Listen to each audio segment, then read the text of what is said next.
Hello दोस्तों, स्वागत है मेरे चैनल के अंदर। आज है 19 दिसंबर और जो आज के करंट अफेयर टॉपिक रहेंगे, यहाँ पे मैंने मेंशन कर दिए, एक बार को आप पढ़ सकते हो। जो सबसे पहला टॉपिक रहेगा ड्रग मैनेज इन इंडिया। अभी क्या हुआ ना, जो केरला गवर्नमेंट है, इनका जो एक्साइज डिपार्टमेंट है, इन्होंने जितने भी स्कूल्स, कॉलेज और हॉस्टल्स हैं, इनके सराउंडिंग एरिया मतलब इनके आसपास का जो एरिया है, वहाँ पे स्पोर्ट्स क्लब बनाना स्टार्ट कर दिया। ठीक है। अब इन स्पोर्ट्स क्लब का फ़ायदा क्या था? वहाँ पे स्टूडेंट्स आके खेलना स्टार्ट कर दिया, ठीक है।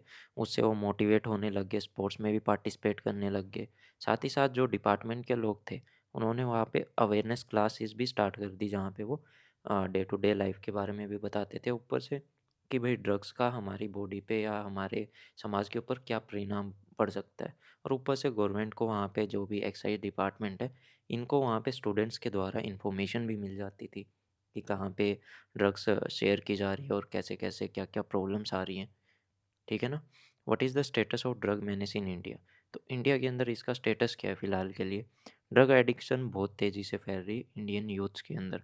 जितने भी 18 से 25 या इवन 18 भी छोड़ो, करीबन 15 साल के बच्चे भी आज के दिन नशा करते हुए देखे गए हैं। इंडिया एक तरह से सैंडविच बन के रह गया।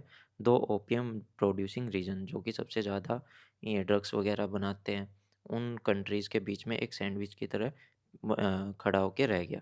तो उनके बारे में बात करते हैं। पहला तो है गोल्डन ट्रायंगल। गोल्डन ट्रायंगल के अंदर कौन-कौन सी कंट्री आती है? थाईलैंड हो गया, म्यांमार हो गया, वियतनाम, लाओस और फिर आता है गोल्डन क्रिसेंट। इस एरिया के अंदर कौन सी कंट्री आती है? पाकिस्तान, अफ़गानिस्तान और ईरान। तो यहाँ पे देखते हैं मैप के ज़रिए, ठीक है। ये है गोल्डन क्रीसेंट। गोल्डन क्रीसेंट को अगर हम जूम करके देखें, तो यहाँ पे देखो, एक मिनट, ठीक है ना। यहाँ पे देखो, ये है ईरान, है ना। और यहाँ पे अफ़गानिस्तान और इधर है पाकिस्तान। तो ये एक तरह से है ना, चांद की ऐसे शेप बनाते, क्रीसेंट क्रीसेंट शेप में बनाते। यहाँ पे हम रह गए इंडिया। और ऊपर से बात करते हैं जो गोल्डन ट्रायंगल कंट्रीज़ हैं, जिसमें यहाँ पे हो गया बर्मा, और ऊपर से इधर क्या हो गया, थाईलैंड, और यहाँ पे लाओस, वियतनाम। तो यहाँ पे भी एक ट्रायंगल बन जाता है। तो हमारे पास हमारी कंट्री के अंदर यहाँ से भी ड्रग्स आते हैं और यहाँ से भी आते हैं, और फिर वो हमारे कंट्री से दूसरी जितनी भी नियर सराउंडिंग कंट्रीज़ है, कॉन्टिनेंट है, वहाँ पे जाके फैल जाते हैं। यहाँ पे देखोगे तो आप अच्छे से दिख जाएगा, ये पाकिस्तान हो गया, यहाँ अफ़गानिस्तान और ये ईरान। तो जितने भी ऊपर की कंट्रीज़ हैं, इनको तो छोड़ ही दो, सबसे ज़्यादा तो ईरान और अफ़गानिस्तान में इसकी खेती होती है। ऊपर से पाकिस्तान भी कहीं से कम नहीं है। तो यहीं से फिर ये इंडिया के अंदर ट्रांसफ़र होता है। और ये हो गया गोल्डन ट्रायंगल, जिसके बारे में हमने पढ़ ही लिया। और ऊपर से यहाँ पे देखोगे ना, मोस्टली हीरोइन है, ठीक है, जो ड्रग्स है, जो वाइट ड्रग होती है, वो आती है हमारे गोल्डन क्रीसेंट एरिया से। और जो दूसरी ड्रग्स होगी, लाइक क्या कह सकते हैं इनको, गांजा, चरस, ये सब यहाँ से आती है मोस्टली गोल्डन ट्रायंगल से। और ऊपर से नेपाल से भी इंडिया के अंदर काफ़ी ये इलीगल ड्रग्स वगैरह इंडिया के अंदर आती रहती है। और ऊपर से फिर जो ये जितने भी बड़े बड़े बंदरगाह हैं, यहाँ से दूसरी कंट्रीज़ के अंदर ट्रांसपोर्ट होता है इनका। तो according to world drug report 2022, इसके अंदर इंडिया चौथा ऐसा कंट्री, सबसे बड़ा लार्जेस्ट कंट्री है, जिन्होंने चौथे नंबर पे सबसे ज़्यादा ड्रग्स पकड़ी है, करीबन 5.2 टन 2020 के अंदर। और अगर आप वैसे भी देखोगे तो India is also link to the shipment of drugs sold on 19 major dark net markets. तो इंडिया के अंदर जो ड्रग्स है ना, वो डार्क नेट के थ्रू भी सेल की जा रही है। यहाँ पे देखो, ये देखो, ये कैसे यहाँ पे ड्रग्स के इंजेक्शन भर रहे हैं, है ना। और इधर भी ये भी बुरे हालात हो रखे हैं। तो ये छोटे-छोटे बच्चे हैं कई जगह तो, जो ऐसी हरकतें करते मिलेंगे आपको।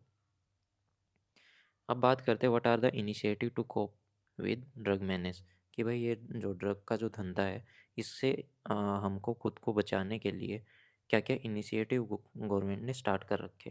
पहला तो narco coordination centre. The narco coordination centre was constituted in November 2016। 2016 नवंबर में इसको स्टार्ट किया गया था। तो इस स्कीम को किसके द्वारा रिवाइव किया गया था? Financial assistant to the state for narcotic control. तो इस स्कीम के अंदर जो गवर्नमेंट्स है, इवन जो स्टेट गवर्नमेंट है, इनको फाइनेंशियल असिस्टेंट प्रोवाइड की गई थी। फिर बात करते हैं सिम्स के बारे में। ये एक तरह का ई पोर्टल है, जो एनसीबी के द्वारा क्रिएट किया गया है। यहाँ पे जितने भी ड्रग ऑफेंसेस हैं, या जितने भी ड्रग्स से रिलेटेड क्राइम है और जो इनको क्राइम करने वाले लोगों की यहाँ पे पूरा डेटा रहता है। अब बात करते हैं नेशनल ड्रग एब्यूज़ सर्वे। ये किसके द्वारा करवाया जाता है? ये करवाया जाता है ministry of social justice and empowerment के द्वारा करवाया जाता है। किसके साथ मिलके किया जाता है? National drug dependence treatment centre of AIIMS. फिर बात करते हैं प्रोजेक्ट सनराइज़। अब ये है ना, ये किसके द्वारा लॉन्च किया गया था? ये किया गया था ministry of health and family welfare के द्वारा 2016 में।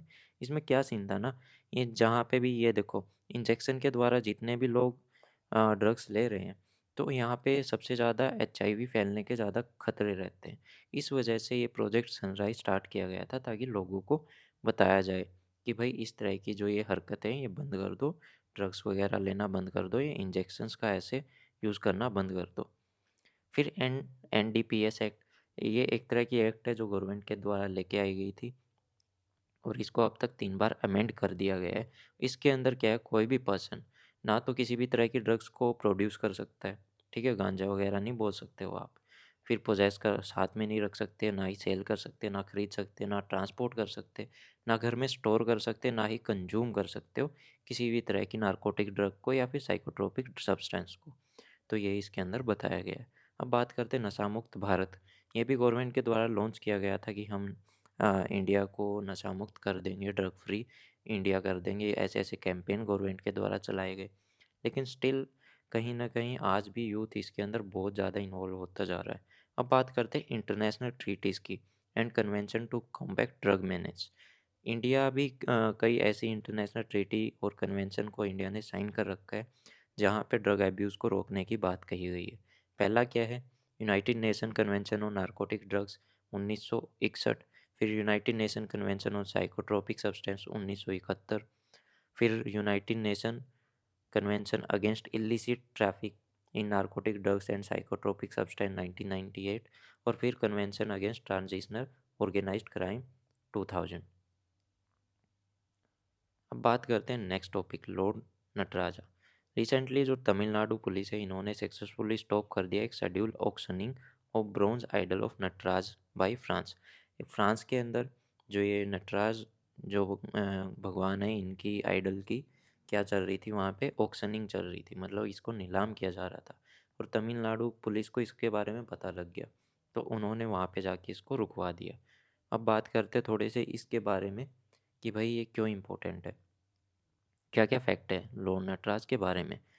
लॉर्ड नटराज यानी कि lord of dance, the Hindu god Shiva in the form as a cosmic dancer is represented in metal और stone in many Shivaite temples particularly in South India. जो South India के कई temples हैं, वहाँ पे जो शिव जी की जो मूर्ति है, ठीक है, वो ऐसे आपको डांसिंग पोस्चर के अंदर देखने को ज़्यादातर मिलेगी। ये बेसिकली या तो स्टोन मतलब पत्थर की या फिर मेटल की बनी होती है। जो अपर हैंड है, जिसके अंदर डमरू होल्ड कर रखा है शिव जी ने, उसका क्या मतलब है? उसका मतलब है all the creation spring from the great sound of डमरू। यानी कि जैसे ही डमरू की जो साउंड है, उसी से जो जितनी भी लाइफ फॉर्म है, ठीक है, धरती के ऊपर वो बनती है, वो उसी की वजह से क्रिएट होती है। यहाँ पे देखो, जो ये है ना, ये डमरू है, इसकी वजह से हमारे यहाँ पे क्या है कि भाई लाइफ फॉर्म होती है, तो ये दर्शाता है लाइफ फॉर्म को। अब बात करते हैं नेक्स्ट की, जो अपर लेफ्ट हैंड है उसके अंदर इटर्नल फायर है, जो रिप्रेजेंट करती है डिस्ट्रक्शन को। डिस्ट्रक्शन जो कि इनएविटेबल काउंटर पार्ट है क्रिएशन का। मतलब कि देखो, डमरू का क्या मतलब है? लाइफ का फॉर्म होना। और ये जो फायर है, ठीक है, इसका क्या मतलब है? जो भी लाइफ आज के दिन बनी है, उसका एक ना एक दिन अंत होना है। तो ये डिस्ट्रक्शन को दिखाता है कि लाइफ ऐसा नहीं है कि आप अमर हो, अमर नहीं हो सकते। अब बात करते हैं जो लोअर हैंड है, वो थोड़ा सा रेज है पोस्चर में, किस में? अभय मुद्रा के पोस्चर में, जो कि क्या सिग्निफाई करता है? Benediction and reassuring the devotees not to afraid. फिर जो लोअर हैंड है, ठीक है, points toward the upraised foot, वो इंडिकेट करते हैं पाथ ऑफ सेल्वेशन, यानी कि मोक्ष का रास्ता। ऊपर से जो शिव जी की जो ये आकृति है, ये थोड़ी सी स्मॉल साइज के अंदर है, जो कि क्या डिफाइन करता है, क्या डिनोट करता है कि आपको इग्नोर करना है और आपके अंदर किसी भी तरह की ईगो नहीं होनी चाहिए। फिर Shiva is also shown as a source of all movement with the cosmos and God whose doomsday dance represented by the arc of flames accompanied by the devolution of the universe at the end of an eon। और ऊपर से जितने भी mated और flowing logs हैं शिवा के, वो represent किसको करते हैं? Flow of river Ganga.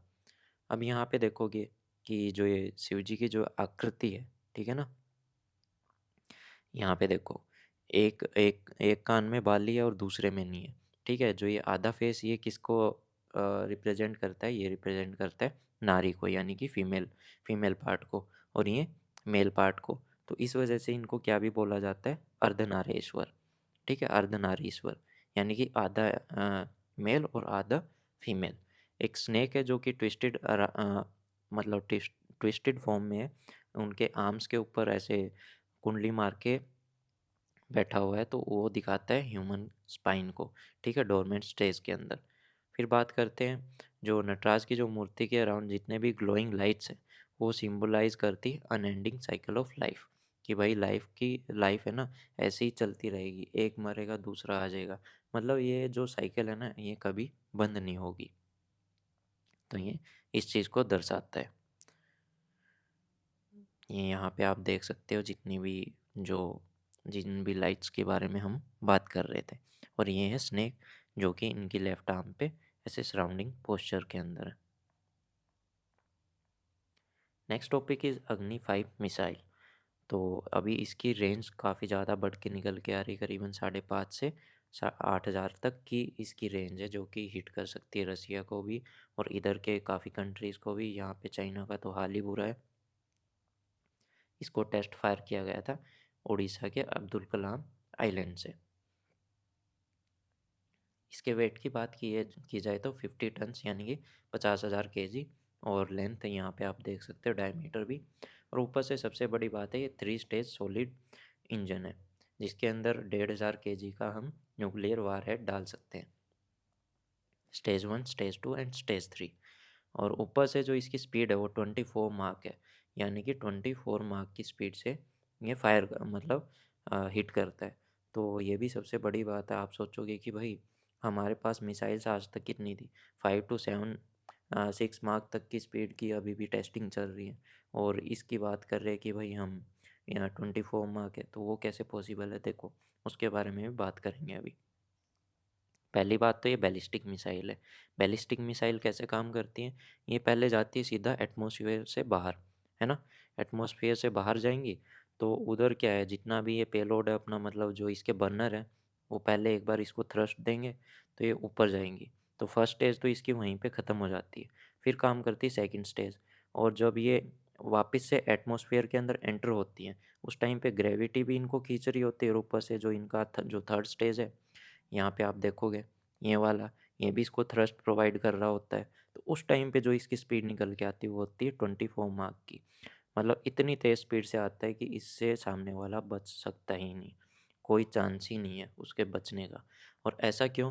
क्योंकि देखो, इसके अंदर एक टेक्नोलॉजी है जिसमें ये जो लास्ट का जो हिस्सा है इसका, जो ये ऊपर जिसमें वॉर हेड है, ये करीबन 20 पार्ट्स के अंदर भी डिवाइड हो जाता है लास्ट में। जब ये गिरने वाला होता है तो करीबन 20 पार्ट के अंदर बँट के गिरता है, तो वहाँ पे जितने भी मल्टीपल टारगेट्स हैं, उनका बचना इम्पॉसिबल है। अब बात करते हैं जो हाइपरसोनिक मिसाइल्स होती है, वो कैसे ग्लाइड करती है? वो जाएँगी एटमॉस्फेयर से बाहर, थोड़ा-सा बाहर, फिर ऐसे ग्लाइड करती हुई अपने टारगेट पे हिट करती हैं। फिर बात करते हैं जो सुपरसोनिक यानी कि हाइपरसोनिक क्रूज़ मिसाइल है, वो जाती हैं करीबन एटमॉस्फेयर में 30 किलोमीटर्स अपवर्ड, है ना? 30 किलोमीटर की हाइट पे जाके और बाद में टारगेट को हिट करती हैं। अब बात करते हैं जो अग्नि मिसाइल्स हैं, उनकी कैटेगरी। जो 1 है वो 700 से 800 किलोमीटर तक क्या करती है? हिट करती है। जो उसकी जो रेंज है 2 की कितनी है? 2000 किलोमीटर, 3 की 2500 और 4 की 3500, और जो 5 है उसका तो कहना ही क्या है ना? तो उसने तो पसीने छुड़वा दी सबके। और ये किस प्रोग्राम के तहत बनाई गई थी? ये बनाई गई थी आईजीएमडीबी। ये किसका रिनोड मतलब ये किसका ब्रेन चाइल्ड था, मतलब किसका आइडिया था ये बनाने का? ये था जो डॉक्टर एपीजे अब्दुल अब्दुल कलाम थे हमारे, उनका ये आइडिया था कि हमको इसको बनाना चाहिए, ठीक है? तो उस प्रोग्राम के तहत इसको बनाया गया था। और इसको मंजूरी मिली थी 1983 में। उसके बाद से इसके ऊपर काम किया गया था और इसी प्रोग्राम के तहत और भी मिसाइलें बनाई गई थी, जिसके अंदर पहली क्या है, पृथ्वी, जो सरफेस टू सरफेस काम करती है, यानी कि पृथ्वी है ना, धरती पे ही काम करेगी। ऊपर से जो अग्नि है, अग्नि क्या, अग्नि भी ऐसे ही आ, ये भी सरफेस टू सरफेस है। फिर त्रिशूल है, त्रिशूल की शेप कैसी होती है, ऐसे, मतलब आसमान, आसमान की तरफ जा रही है, सरफेस टू एयर। और फिर आकाश, आकाश भी आसमान यानी कि सरफेस टू एयर। फिर है नाग, नाग का क्या काम है, टैंक को उड़ाना, है ना। तो ये ऐसे काम करती है। तो यहाँ पे मैंने पूरा आपको बता दिया है, तो एक बार को पढ़ लेना आप। अब बात करते हैं सूर्य किरण। ठीक है, सूर्य किरण एक एक्सरसाइज है जो इंडिया और नेपाल की जॉइंट एक्सरसाइज है। ठीक है, इसके अंदर इंडियन और नेपाल की फोर्सेस मिलके इसको कंडक्ट करती हैं। और ये कहाँ पे की गई थी, साल झंडी, जो कि नेपाल के अंदर। ये मिलिट्री एक्सरसाइज है। ऊपर से इसका ऑब्जेक्टिव क्या है कि भाई, establish military relation in inaccessible mountainous area bye soldiers of both the countries. कि भाई हम अपने जो मिलिट्री रिलेशन है उनको और बढ़ाएं, अच्छे से उनको मना के रखें, और जो भी इनएक्सेसिबल माउंटेन एरियाज़ है उधर दोनों आर्मी मिलके अपना अच्छे से काम करें।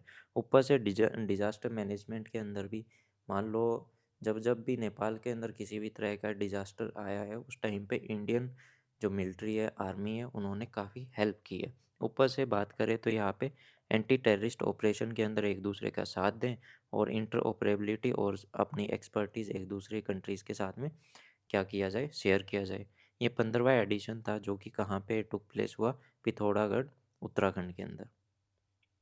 So this was the today's lecture. और आपको अगर वीडियो अच्छी लगी हो तो प्लीज़ लाइक कीजिएगा, चैनल को सब्सक्राइब कीजिएगा।